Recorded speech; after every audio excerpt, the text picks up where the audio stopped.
BYB Extreme Bare Knuckle and the Mighty Trigon make their Jacksonville, Florida debut on Friday, June 14th at the Prime Osborne Convention Center for BYB 27, Brawl in Duval. BYB Featherweight World Champion Harold Lightning McQueen begins his quest for more gold when he faces off against the untamable one, John Bernard, in a lightweight title eliminator fight. Plus, it's a rematch, a grudge match, a year and a half in the making, when Red Sonja Dreiling looks to avenge her London loss over 600 days ago to the Red Queen, Jaime Driver. Don't miss all the action. Visit BYBExtreme.com for tickets and information. Hey, we finally got on.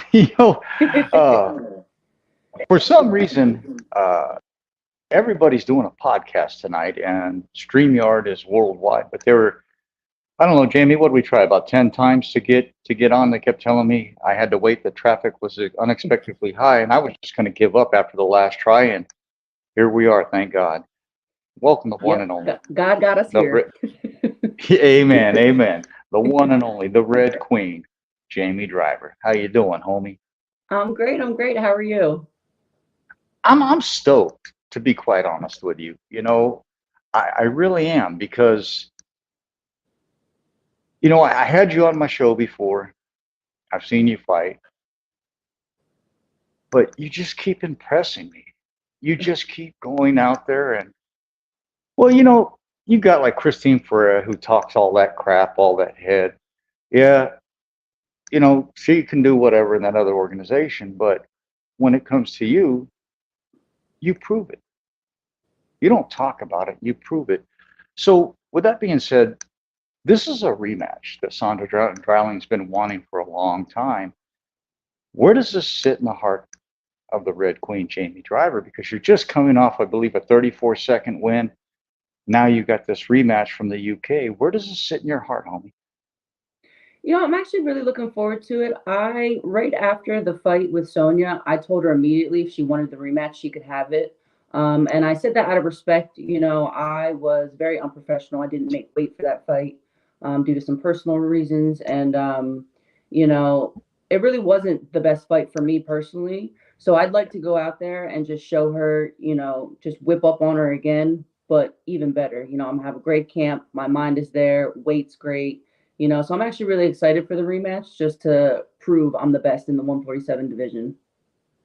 Well, you truly are. I mean, I've been with BYB for a while. You know the story. I love bare knuckle, but I really wasn't in love with bare knuckle until the Tenori Irwin fight, and then I just completely fell in love with it. I mean, but what you bring to the Trigon is tremendous. You know, I like every fighter that we have, you know, on our roster. I really, truly do. I think each and every one of them is phenomenal. But each time I watch you fight, you rise to the occasion.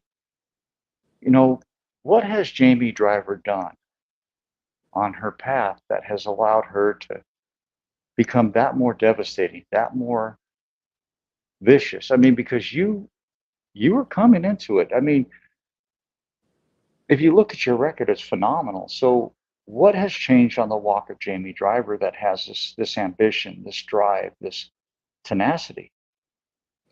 Number one being my focus.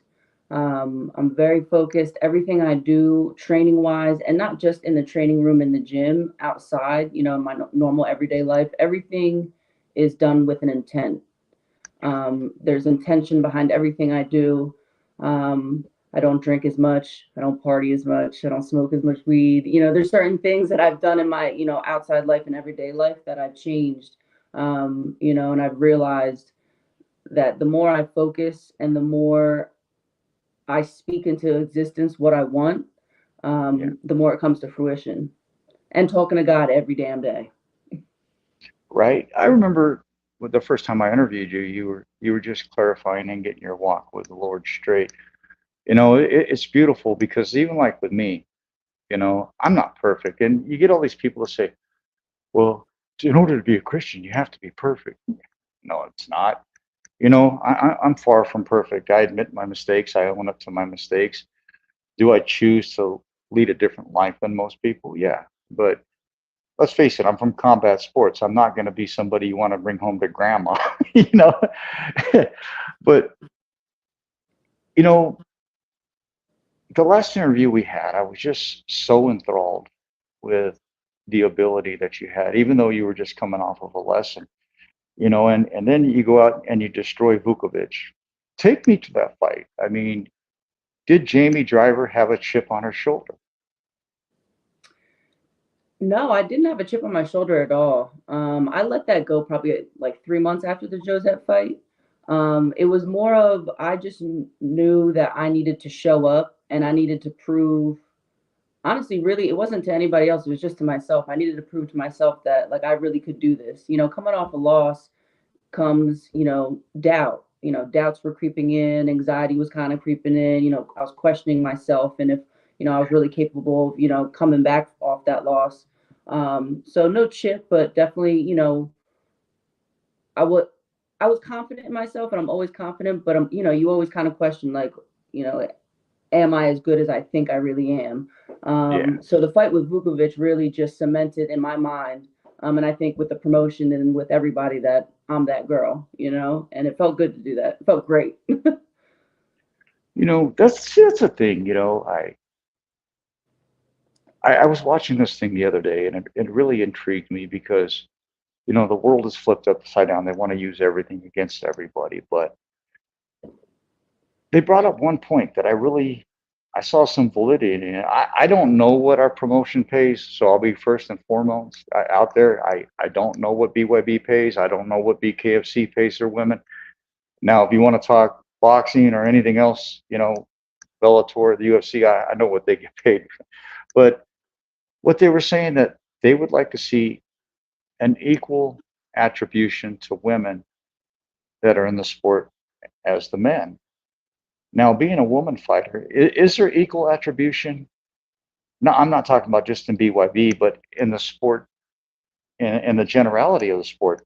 Do they pay you equivocally to the men, or how does that work for a woman in the sport? I mean, I don't really know how to actually comment on that. I mean, I think at least with BYB, as far as I know, it really depends on the fighter. So I do know, as Yeah, far as I know, that I pay wise is good. And I don't, as far as I know, I'm getting paid the same as the men or more than some of them. yeah, But I know earlier in my career, with MMA, they tried, lowball the females, and I definitely like I would, because you just ask like, hey, how much you get paid, and especially in combat sports, we're all doing the same. This is a hard sport to do. So I think everybody should get paid the same across the board, according to your level. Obviously there's the bare minimum, and yeah. then you build up, and that's how I think it should be. And I think at least BYB, they're definitely doing that, which I'm grateful for. Oh, BYB, I don't have a complaint about BYB. If anybody has a complaint about BYB, then that's your problem because I don't ever have to ask to get paid. I get paid quite well. I know the fighters they get paid quite well. They get to come and stay a few days, if not a week before their fight, and they get to probably Hmm. stay 4 or 5 days after their fight. So if you want to talk crap about what you get from BYB, then you need to go to the other promotion because no fighters are getting screwed in BYB. And like I told you, my contract with BYB is a handshake. Would I do that with any other promotion in combat sports? Hell no. But these people are family, you know. Hmm. When Jaime Driver first found BYB, when did you understand the family attribute of it? When did you understand how compassionate they were towards the fighters? How did it make you feel? Looking back in hindsight, it really was the first card I was ever on, which was the Mississippi card. But going into the London fight, which was the fight with Sonja, going overseas And them not knowing what was going on with my personal life. Like when I went over there, my dad was battling cancer and he was going through treatments, and I was really going through it personally. I was really having a hard time. And they knew nothing about that until after the fight. You know, we're all having some drinks and, you know, everyone's just kind of chilling together, which was really cool. And that was the thing. I've never fought for a promotion where we all went to the hotel bar together. And all the fighters, you know, we all just fought each other and we're all in the same room, and there's no animosity, there's no bullshit, and everybody's really cool. And I told them the truth of, you know, what was going on, and the way they were just so open and receiving to what I had said to them. And they would text me and check up on me and see how I was doing, you know, after the fact and things like that. It's just, you don't, I mean, I've never fought for a promotion my whole career like that. You know, I mean, Yeah. they always, whether you're fighting or not, they always make sure you're good, you're set, you have everything you need. And so, yeah, it was pretty much off the rip, you know, fighting for them and signing with them. It was like I was brought into the family, and it's like, why would Yeah. I ever leave? That's how I felt. I mean, fuck. I mean, I didn't get a Cubano coffee for a year and a half, but once I finally got a Cubano coffee, I was like, okay, I'm family now. Because those Cubans don't share their coffee. No, they They don't. don't share it. And I'm not going to tell you what it does to you either, but I do love Cubano coffee, and I love Alex. I love the whole setup Me crew. too. You know, you just can't find any better people. But Mm-mm. my homie and a good friend of yours, the preacher, man. I'm gonna get to everybody's comments. I just wanted to get a few things out of the way, but the I love preacher, man. Oxendine. I've known him. Yeah. So we met, Josh.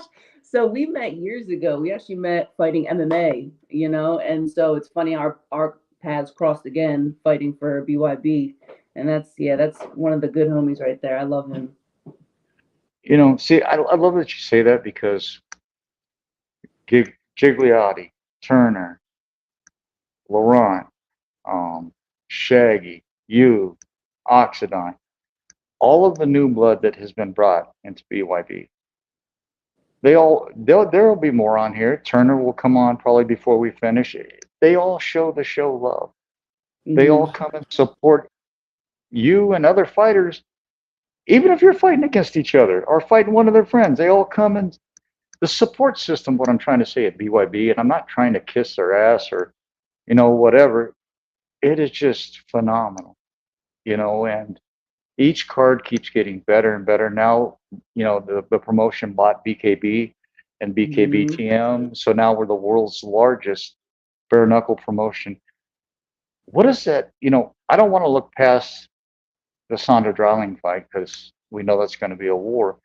But for a fighter like you, Jamie, that just opened up a plethora of opponents for you because, a lot of people don't think it's hard to find women in bare knuckle to fight each other. It truly is. But with what they just did, it truly has just blew the doors open. How great of a feeling is it for you to know that BKB and BKBTM were just purchased by BYB? That's amazing. That's an amazing venture for the company and for me. You know, I mean, I'm a part of the company, so I'm excited to see, you know, what happens. I love the, you know, the LT smash. They're trying to have him, you know, fight one of the UK guys. And, you know, I've done a little research. I haven't seen any UK girls or anyone over there that is in my weight bracket, but not, you know, God willing, I'd really love to have a matchup with one of the girls over there. And you know what? They better hurry up and figure out the dirty clinch, or they're just going to get throttled. That was one of my problems. See, everybody says bare knuckles new in the U.S. Yeah, it's new in the U.S., but in the U.K. it's been going on forever. In the hay Hmm. bills, but they don't utilize the dirty clinch. No, it's just So strict bare knuckle boxing, no clinch. yeah, so I mean, a few of them are going to lose a couple teeth before they figure it out, but it'll be to your advantage. I mean, Oh, for sure. how does that feel like? I mean, going into one of them fights, is it going to feel like you're cheating, or is it going to feel like, hey, wait a minute, I got something they don't know how to use? No, I don't feel like I'm cheating. That's their problem. You better figure out the rules and you better learn. You better learn you something before you come fight me. Because I'm in the clinch and I'm outside the clinch. So, You got a minute to figure it out. yep. Oh, I love it. A good friend of mine, I was just actually on his show the other night. He has a show on YouTube called Chatting with Stacks. He does a lot of like the old mom members and to let them tell their stories. But he had me on the other Oh, night cool. because, well, us people, we love to share each other, because if we don't grow. But, I just came back from the National Boxing Hall of Fame and he wanted to have me on and share me with, some of the mob people. And I did it. I said, what the hell, go have fun. And so I did it. He's a great dude. My adopted grandfather, Mr. Artie Lamparella. I love you, Gramps. He says, hello, everyone. Jamie, one tough lady. Keep the faith.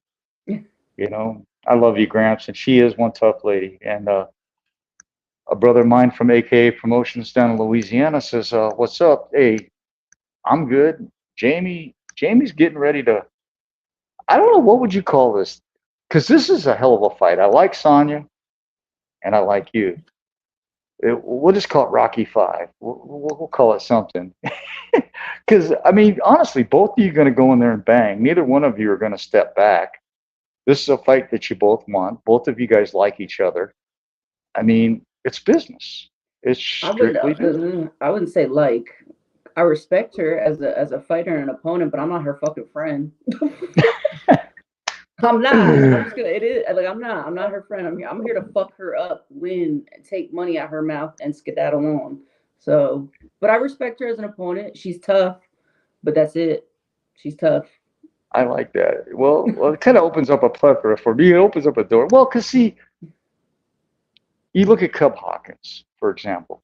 He reminds me of Hagler. He'll go to an event. He won't talk to nobody. He'll sit miles away from everybody. And he came on my show. He said, why should I fucking like you? You're here to take my head off in front of my mama, my daddy, my family, my wife, my kids, and my fans. I ain't fucking liking you. I mean, at the end of the day, coming from a fighter, you've already kind of let some of it out, but where do these fights really sit in your heart? Because you beat her once, you offered her a rematch, which I think is tremendous. But where does it go from there, Jamie? Where do you feel June 14th in Jacksonville, Florida is gonna? What do you think it's gonna turn into? Because after your last fight was off the hook. Well, I know I'm only getting better. My IQ is only going higher. But for me, this is just another stepping stone for me to get closer to the belt. That's all it is. So I'm just gonna knock her the fuck out, take her out, and go to the next fight, and hopefully it's for the belt. That's it. That is one thing that perplexed me. I looked at your record. And I understand they want the rematch. This sport loves rematches, but ironically, I thought you should have already fought for a belt. In my personal opinion. But I'm not the matchmaker. I'm not Mel Valenzuela, and he does a tremendous job. But you better get a belt opportunity after this fight, because not only have you came back and finished unfinished business, what you did to Vukovic was tremendous. I mean. And I love the way BYB is too. We talked about the pay, and I'm going to kind of explain their theology on that. And I really like their ideology and theology on that. It's like if you get Julio Cesar Chavez Jr., not senior, and he expects he's going to come into the promotion and get paid $120,000 to fight. Mike said, that ain't how it works. He's great in boxing, but we don't know what he does in BYB. We don't know what he does in bare knuckle. He said, tell him I'll start him off at the beginning on a 3-fight contract, just like everybody else, and he can work his way up in pay. I think that's fair. I think, you're coming from another genre, you got to prove yourself. And a lot of promotions, and people don't agree with me, but I truly do. A brother of mine, Steve, I think you're in Jersey. I could be wrong. He said hello to you. It's crazy because another Jersey guy. I like it. I've got this somehow messed up mind that I remember everybody's phone numbers. I remember where they live. It's insane. A WBC referee that I had on last night, he was actually at the Denver card, not this last time, but the time before. He was the one that refereed Tenori versus Irwin. And that was his second bare knuckle fight. But he was on my show last night. He said, good luck against my girl, Sonja. May the best woman win. Go take care of unfinished business, ladies. What would you like to say to Stephen Blair from the WBC? Well, thank you, Stephen. I appreciate that. And I'm the best woman. So thank you. I'll be winning June 14th. I wish I won't fuck her up.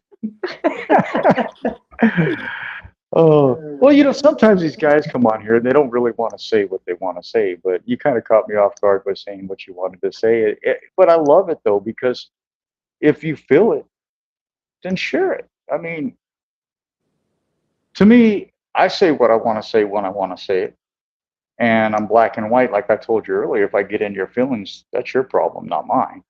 And a lot of people don't like people like me, but I came from the mob days. This is why I am the way I am. The mob tells you you're a fly, you sit on the wall. You sit on the wall. You just keep your damn mouth shut. But, I want to retire from BYB. It's a tremendous promotion. I think each card is getting bigger and bigger and bigger. Steve says, Jamie, I don't want to get hit by you. He said, hit harder than some men. She does, bro. She does, though. See, he's a huge boxing fan. We're all from boxing. So if he said that, and trust me, I know he went and looked. So if he said that, girl, then he means it. It's like you look at some of the women in boxing that we have in real boxing, not bare knuckle. Mm-hmm. And I'm wondering how they got there. And then you see somebody like you, and you go, well, I love her in bare knuckle, but why isn't she getting $100 million to fight in boxing? I don't get the sport. The sport is very cliquish. Very political. It's very, very political. And I'm not the most political person. No. Well, you know how my show goes. It's weigh-ins. I'm standing in front of you. Dada's in between us. And, I said what I had to say. What does Jaime Driver say to Red Sonja? I don't have shit to say. These are what does all the talking. That's the issue with me. People always ask me, what do you have to say to your opponent? I don't have shit to say. I want to beat the brakes off them. That's my job. That's all I want to do. So when it comes to weigh-ins, it takes every bit of my soul to not snatch them up in that moment. Because as soon as we're face to face and I feel their dusty breath on me, I want to beat the finger licking F out of them, but I can't. So yeah. I'm having too much fun, and I didn't even, I got another show to do tonight still. But who was it initially in the very early age of Jaime Driver that gave you this enthusiasm, this love for the sport? Who was it that created this path for you? That created the monster? Yeah. Well, if I'm being honest, this was who I was. If one of my parents talk about me, they're like, you have always been wanting to fight. You've been edgy. I've just always had that type of personality. It's kind of always who I've been. But I would have to give it to my first coach in MMA, Dave Elias. He started creating the monster. He's like my second dad. I still train with him when I go back home. He was definitely the one that he kind of just opened the Lions, gate and just said, you can come out and play now, and be yourself. And I'm most myself when I'm training and fighting.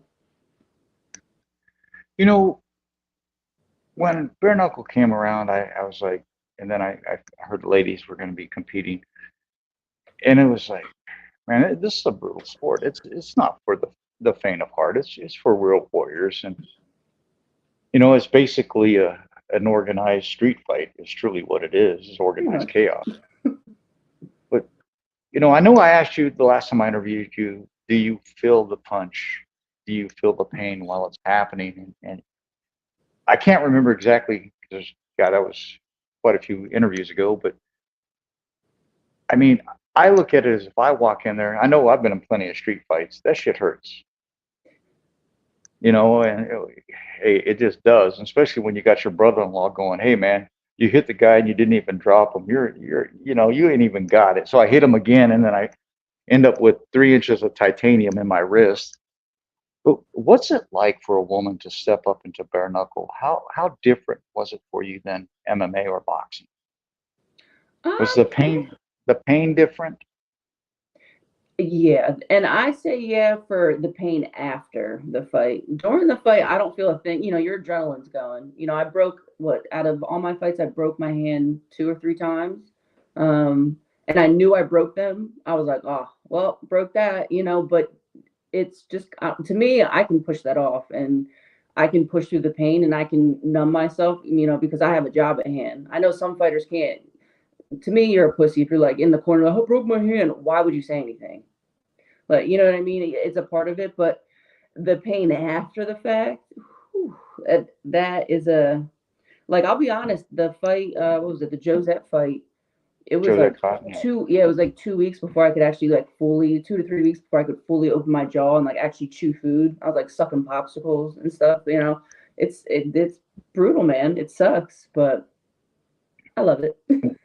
And then she says, I love it. But then the hands are a totally different subject, because in Denver, when Tenori, I had to get Irwin on the ambulance, and then I was out there with Tenori. His manager wanted to take a picture with us, and he said, I can't. And he grabbed part of his arm like this, and he pulled it out, and then his fingers looked just like sausages.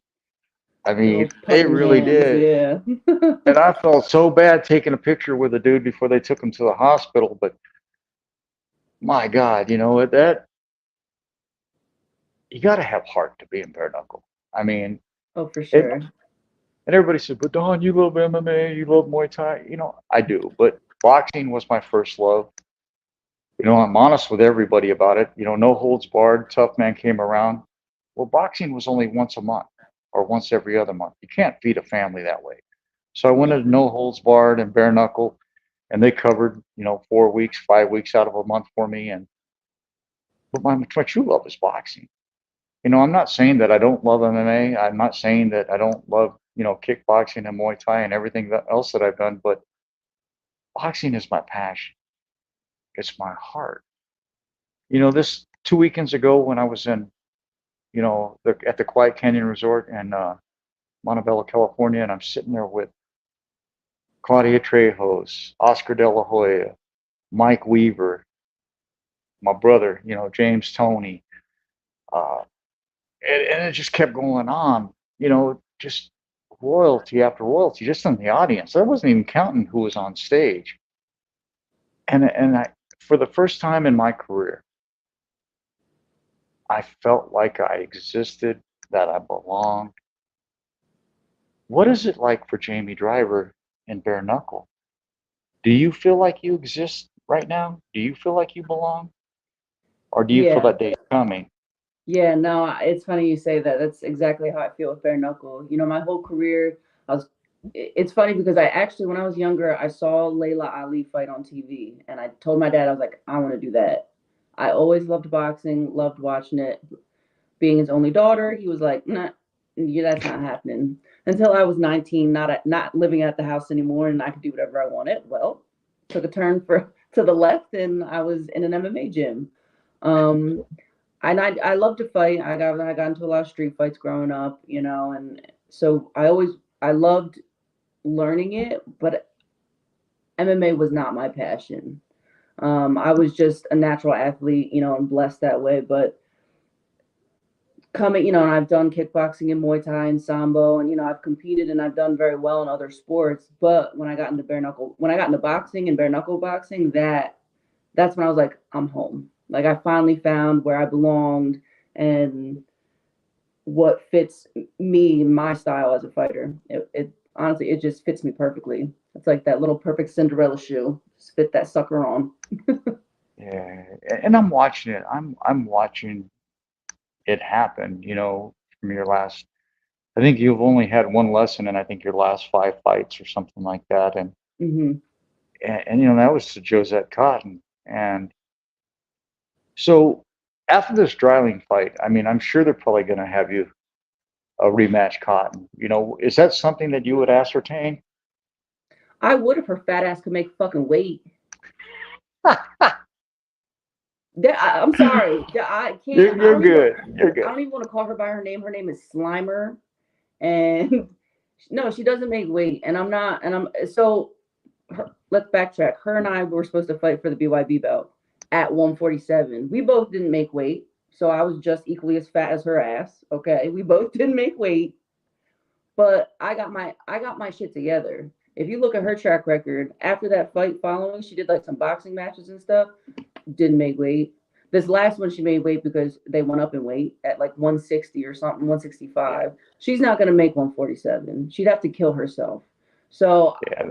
I doubt it, and I'm not going up in weight. 147 that's the perfect weight class for me. There's no reason for me to go anywhere else. So if her chunky butt can get on a fucking diet and not stop drinking and like get her shit together, that'd be cool. I'd like to get the rematch, but I doubt it. So whatever.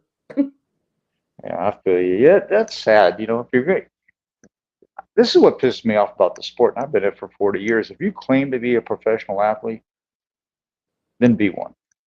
You know, just be one. You know, you don't. I mean, I know you go to the gym, you get hit, you got to work out, you got to sweat, you got. But I mean, I'm a photographer. If I would have win, said Dana, I didn't get shit tonight. See you at the next one. That wouldn't have went over too well. You know, Mhm. so even being the low man on the totem pole, man, I didn't go to pre-parties. I didn't go to after parties. I just came, found where I was supposed to be, sat there. I didn't walk around, talk to anybody. I just did my job and dipped. And, you know, we were talking about the Hall of Fames and how people, the envy and things like that. You know what? Mike is the one that made me realize that I should brag about what I've done. You know, I'd only talked about one other Hall of Fame, and that was when they inducted my wife. I got inducted first, then 2 weeks later, they sent me the induction paperwork, her and her trophy and stuff. I talked about that, and then I talked about boxing. And somehow I become the biggest piece of shit on the face of the planet. And I'm trying to figure out why, because I haven't treated anybody any differently than I do. And then I get told about the word envy. You know, it's not that they're really mad at me. It's just that it's too political. It's like you said, it's political. It's a clique in this industry. You And know, haters are gonna hate. If some people just don't have, they just can't be happy for other people, especially if they're not getting shine and they're not getting attention. They're gonna hate on you even more. And I learned that. So that's you can't even look at them people. Let them be miserable and have their little pity party over there while you just shine on and you do your own thing. well, that's what I did. Well, you know, after Mike told me that, because I had put on there, I apologize for so many Hall of Fame posts. Mike said, "Fuck that." Well, you know what? I took down the post and I started bragging about the Hall of Fame, and it even made him more mad that the WBC recognized me before I even actually got my Hall of Fame induction. And Stephen Blair, who I had on last night, who commented, you know, those people just don't hand out, you know, those medals. And it was a tremendous part of my life because it made me realize that I'm going to be able to leave this sport the way I came in. Not very many people can say that. Not many people can say they've been here for 40 years. But it's people like you that keep us here. You know, you step into that ring, that Trigon, and you show us what you're there for. You're a true professional. You came to do your job. And when that happens, people like me, we love it because then we're able to do ours. And the path that you're on right now is tremendous. I'm extremely honored to see you succeed like you have been. And like my homie said, he said he wouldn't want to be hit by you. I wouldn't want to be hit by you either because that last fight wasn't nice. A brother of mine, Jason Vega, says, popping in for a quick second, my brother Don, just joined during finger licking wah. He said, damn, this girl's fire. Thanks, Jason. You know, it's crazy because you know what? I like having you on because you're open. You know, and like last time, like we were talking about God, and you said you're kind of leaning that way, and then I asked you to say a prayer at the end of the show, and you know, I ended up doing it. But that's cool, man. You know, that's what life is about. I flipped the You know, script on you. it's all good though. You know, the 14th is right around the corner. And I mean, unfortunately, I got to have my cervical spine operated on. I mean, I'm just falling apart. You know, I'm surprised Mike still loves me like he does, and the rest of the crew. But that's one thing they do. They don't cut family. They don't cut family. No, But I won't be able to be there. But that's okay. you You'll be know, there in spirit. I know that. yeah, I wanted to go back to Denver, but you know, with my son being ill, and then now me having to get this, you know, there's 3 surgeons have to be in the operating room with me, Mm. and that's never good. But we'll get through it. They're going to fuse my cervical spine. I mean, I'll have to turn like this to turn my head, but at least I won't be in the pain that I'm in. You know, That's if you good. had to if you had to open up a book, Jamie, to the second chapter, because this is your second dance, you know, with Sonja, and you opened it up to the second chapter, and you had to put a word or just a statement about how you feel the fight is gonna go, or what your thoughts are on the fight, what would that statement be? Ooh, what would that statement be? Hmm. Hmm. That's good. I almost want to say, let's wait till I write the second chapter and I'll come back to you with that statement. Hey, that's a bet. I like that. We can do that. Because right We now, can. I mean, chapter 2 is the canvas is blank, Yeah. but I just hope Sonia has good health insurance, and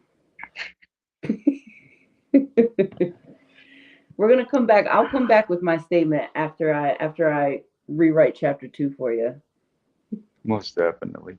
You know, what would you like to say to the fans of Florida that are going to come witness this execute? I mean, this fight. I said execution. What would you?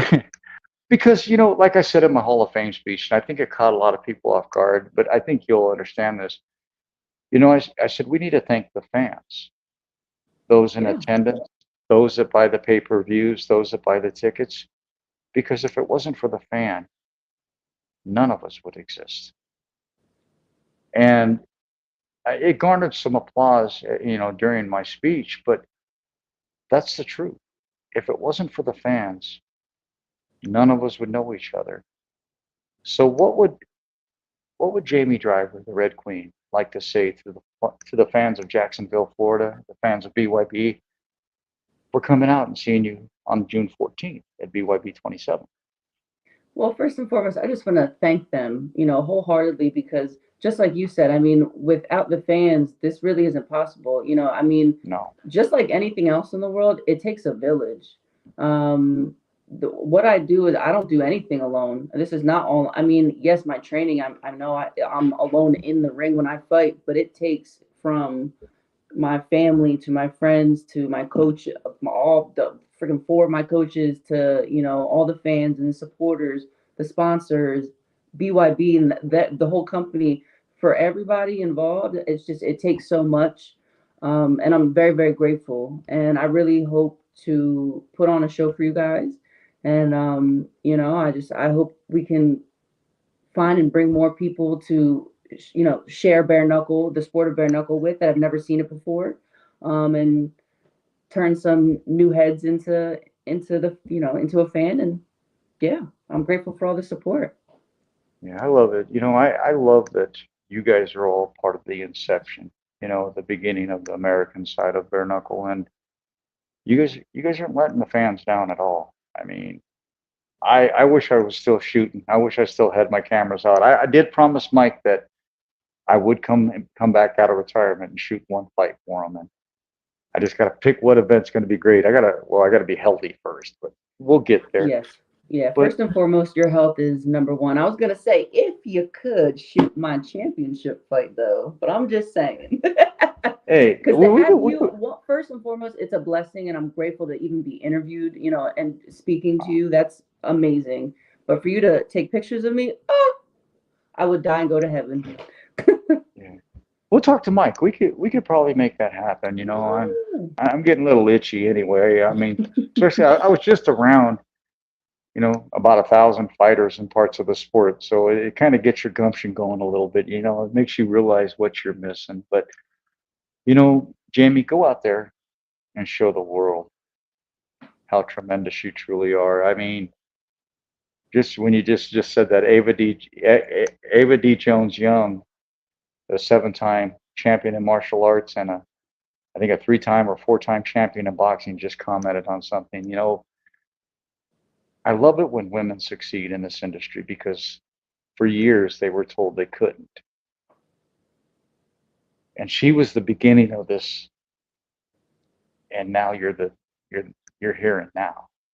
Mm-hmm. So what does it mean for Jaime Driver to carry that torch into the future for yourself and the women to come behind you? I don't even know if there's a word for the feeling. It's funny you asked this because I was just thinking about this the other day about how I'm going to be a trailblazer for women in bare knuckle boxing in America, and that is really, I mean, I'm already going down in the history books. It gives me chills. Like, as the first American female to go over to UK and win and it's nuts to think about that. But I'm so excited to see the growth and to be able to inspire and hopefully help other women succeed and pull them up. As I'm not done yet. Still got some time and some years in this sport. I still have a lot of fire in me to beat on some women, but I definitely want to help, younger women and whoever, just help bring them up and build the sport more. So it's really awesome to see it and be a part of it. We're going to go to a commercial break. When we come back, we're going to finish up the show with the Red Queen, Jaime Driver. BYB Extreme Bare Knuckle and the Mighty Trigon make their Jacksonville, Florida debut on Friday, June 14th at the Prime Osborne Convention Center for BYB 27, Brawl in Duval. BYB Featherweight World Champion Harold Lightning McQueen begins his quest for more gold when he faces off against the untamable one, John Bernard, in a lightweight title eliminator fight. Plus, it's a rematch, a grudge match, a year and a half in the making, when Red Sonja Dreiling looks to avenge her London loss over 600 days ago to the Red Queen, Jaime Driver. Don't miss all the action. Visit BYBExtreme.com for tickets and information.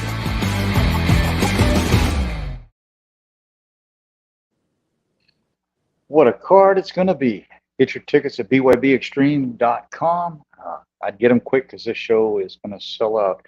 It was an honor and a privilege for me to have you back on the show tonight. And for you that listen or wherever you're listening, I got another show in about an hour here, so I'll be back on again with the Flake. No, I'll give. Hey, if you don't think I'll give him crap on the show, but it really, I mean, if you really look at it the way you put it, I mean, I wouldn't miss my kid's last baseball game either. I mean, he's doing what any good father would do. He want to be their first son, so you can't fault the man. You know what I mean? But damn, could have let you know a little sooner. Right? All these interviews are just crazy because it's like I'm slammed between now and my surgery. But hey, gotta keep my mind off of things. I'm gonna hand the mic to you. If you have any social media sponsors, friends or family, or anything you'd just like to add to the show, my friend, the floor is yours. Thank you. Well, yes, first and foremost, I just want to thank God for another opportunity to live out my dreams and my passions. BYB for, of course, keeping me on the roster and keeping me doing my thing, what I love to do. My family, my friends, I love you guys so much, for the continued support. All my coaches down here in Florida at DS Boxing and with Daru. I'm back training with my coach, Mo Lawal, which I'm grateful for. And also all my coaches back in New Jersey. When I do go back home, I love you guys. Also want to thank my sponsors, Capo Supply, Dr. Abner down here, the chiropractor in Deerfield Beach, amazing chiropractor. Also want to thank Quality Drywall and Rainwear Seamless Gutters. You guys are amazing. You guys keep me going, and I'm so grateful. So thank you guys. And thank you for having me on again. I can't wait to come back on after I beat her. Oh, I can't wait either. I was trying to find something to show you because gosh, this was years and years ago. Me and Mo, we talked about on the first show you were on where you stayed with him, but I wanted to try to find this picture because it's so funny. Because he's so big, but then he got these little chicken legs. Oh, I can't find it. That's gonna tee me off. I don't want to take too much off. I'll give it just one more second. And I don't think I'm gonna be able to find it. Oh, I just love Mo to death. He's been on this show multiplicity times. He's been on my syndicated show, this show. God, I was hoping to find that picture, but it doesn't look like I'm going to be able to. I tell you what. But his legs, they're just like, it's funny. You see this big old dude. That's right. And If you find it later, send it to me later and I'll show him. Yeah, I will. Because it was about 5 years ago in San Jose when he was fighting on the Bellator card. Mm. Yeah, I'm not going to be, I'll still send it to you. My friend, go out there and show the world why I'm so excited to have you on the show. Go out there and show them why the patrons of Bare Knuckle truly appreciate what you bring. The gentleman who shot my Hall of Fame induction and the whole thing, he's going into a Hall of Fame this month, and he's going into a Hall of Fame in September, and he's only 33 years old. I've been working with him for about 6 years. He's a great kid. He says always a great fight when Driver's in the Trigon. And he says, Driver looks like she's ready to beat someone senseless. She is, bro. Yes. Go back and watch the part of the show. He definitely is ready. Jaime, go out there and show the world what we see in you. I will. And I'll tell you what, I will shoot your title shot. Well, I'll go ahead and agree to that now. I'll shoot your title fight. Y'all heard it, right? I know this is a live recording. I'm gonna save this. I'll get with Mike. I'll come shoot it. But oh, that'd be awesome. Nate says I'd prank call Driver, but she's terrifying. Yeah, well, guess what? My phone's always on DND, so good luck prank calling me. Yeah, right. Hey, trust, she's telling the truth, though. Jaime, show the world, my friend. I'm honored, and it's very humbling privilege. Thank you so much for having me on. And I pray that God guides you safely through that surgery, and you're out of pain, and you'll be good. You'll be good and healthy and strong. So. Thank you, homie. Appreciate you. God bless. Thank you, Don. Bye-bye. And if you don't go and watch a fight, I'm telling you what, Jaime Driver is a beast. I mean, I wouldn't want to mess with her. And you know what? Like Nate said, she's terrifying. She fights like a man. I mean, she's got some hands. With that being said, I'll be back on probably in an hour. I got to get a hold of Jerome Hatch and see if it's even going to happen still. If it does, I'll catch you in an hour. Have a good night. God bless.